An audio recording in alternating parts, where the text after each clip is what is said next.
প্রিয় দর্শক, আমার পেছনে দূরে দেখতে পাচ্ছেন সবুজ গম্বুজযুক্ত একটি বিশাল ভবন।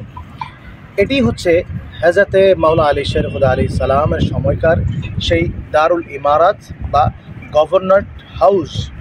এই যে কুফার গভর্নর হাউসটি দেখছেন, এই হাউসে কিন্তু হযরতে মাওলা আলী শের খুদা আলাইহিস সালাম তিনি নামাজ পড়িয়েছেন। তার এখানে একটি মেহরাব রয়েছে এবং এই মেহরাবের ভিতরে কিন্তু তাকে শহীদও করা হয়। আবার এই জায়গাটিতে তিনজন মহান ব্যক্তির মাজার শরীফ রয়েছে। মুসলিম ইবনে আকিল তার মাজার শরীফ রয়েছে, উরওয়া বিন হানি বিন উরওয়া তার মাজার শরীফ রয়েছে এবং মুখতার আস-সাকাফি তার মাজার শরীফ রয়েছে। তিনটি মাজার শরীফ রয়েছে। শুধু তাই নয়, এই মসজিদের ভিতরে একটি কুয়া আছে, তার নূর বলা হয়, যেটি হযরতে নূহ আলাইহিস সালামের যে বন্যা পানি যখন প্রথম ওঠা শুরু হলো, এই জায়গায় সেই পানির সেই তার নূর যেটাকে বলা হয় বা ফোয়ারা যেটাকে বলা হয়, সেটি অবস্থিত এই মসজিদের ভিতরে। এখান থেকেই কিন্তু নূহ নবীর বন্যা শুরু হয়েছিল। আজকে আমরা প্রথমে আপনাদেরকে যে জায়গাটা দেখাবো, এই মসজিদের আগে আরেকটি জায়গা রয়েছে, ছোট একটি ঘর রয়েছে। এটি হচ্ছে হযরতে মাওলা আলী শের খুদার সরকারি বাসভবন ছিল এবং এই বাসভবনটা ছোট্ট একটা ঘর। এই বাসভবনের ভিতরে একটি জায়গা আছে যেখানে হযরতে মাওলা আলীকে যখন শহীদ করা হয়, শাহাদাতের পর তাকে গোসল দেওয়ার জন্য যে জায়গাটিতে ব্যবহার করা হয়েছিল, পানি ঢালা হয়েছিল, সেই জায়গাটি তারা চিহ্নিত করে রেখেছে। এই জায়গাগুলো আমরা আজকে আপনাদেরকে দেখানোর চেষ্টা করব। তবে এই জায়গা দেখানোর মানে হচ্ছে এই যে আপনারা শুধুমাত্র ইতিহাসকে স্মরণ করবেন তা নয়, বরঞ্চ হযরতে মাওলা পাকের যে আদর্শ, তিনি কেন শহীদ হলেন, তার সাথে তার যে সারথি যারা ছিলেন তারা কেন শহীদ হলেন, সাহাবায়ে কেরামরা কেন শহীদ হলেন, যুদ্ধগুলো কেন হলো, এর পেছনে ইসলামের যে দুশ্মনরা রয়েছে তাদের যে কৌশল, সেই কৌশলগুলো আমাদের জানতে হবে, বুঝতে হবে। আর কুফা হচ্ছে সেই একটা জায়গা যে জায়গায় তারা অবস্থান করছেন।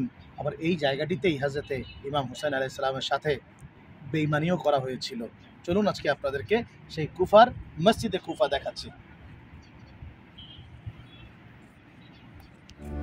প্রিয় দর্শক, এই কুফার ময়দানে হযরতে ইমামে পাক হুসাইন আলাইহিস সালাতু ওয়াস সালাম আগমনের আগেই ইয়াজিদ লানাতুল্লাহি আলাইহি তার একান্ত অনুগত সেনাপতি উবাইদুল্লাহ বিন জিয়াদকে বসরার গভর্নর থেকে বদলি করে এই কুফার গভর্নর হিসাবে প্রেরণ করে। সে আসার আগ পর্যন্ত কুফার গভর্নর হিসেবে ছিলেন রাসূল পাক সাল্লাল্লাহু আলাইহি ওয়াসাল্লামের একজন সাহাবী হযরতে মুগীরা ইবনে শুবা রাদিয়াল্লাহু আনহু।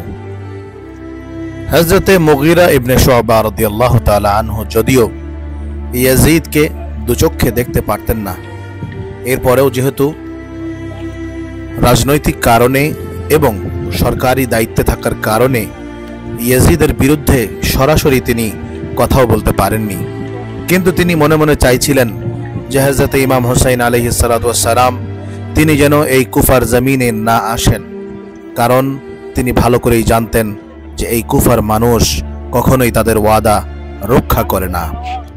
প্রিয় দর্শক, এই যে দেখতে পাচ্ছেন লেখা রয়েছে ইশরাবিল মা ওয়াজকুর আতশাল হুসাইন, এরকম ছোট ছোট অনেকগুলো পানির ফোয়ারা কিংবা কল জায়গায় জায়গায় সেট করা রয়েছে, যেখান থেকে অত্যন্ত শীতল ঠান্ডা পানি এখানকার জিয়ারতকারীরা পান করতে পারেন। হযরতে ইমাম হুসাইন আলাইহিস সালাতু ওয়াস সালাম বড় আশা নিয়ে এই কুফার দিকে এসেছিলেন মানুষকে দাওয়াত দেওয়ার জন্য, কিন্তু কুফাবাসী তারা এতটাই বেঈমান, এতটাই নিমক হারাম ছিল যে তারা হযরতে ইমাম হুসাইন আলাইহিস সালাতু ওয়াস সালামের সঙ্গ ত্যাগ করে তলোয়ারের ভয়ে, পয়সার লোভে ইয়াজিদের পক্ষ নেয়।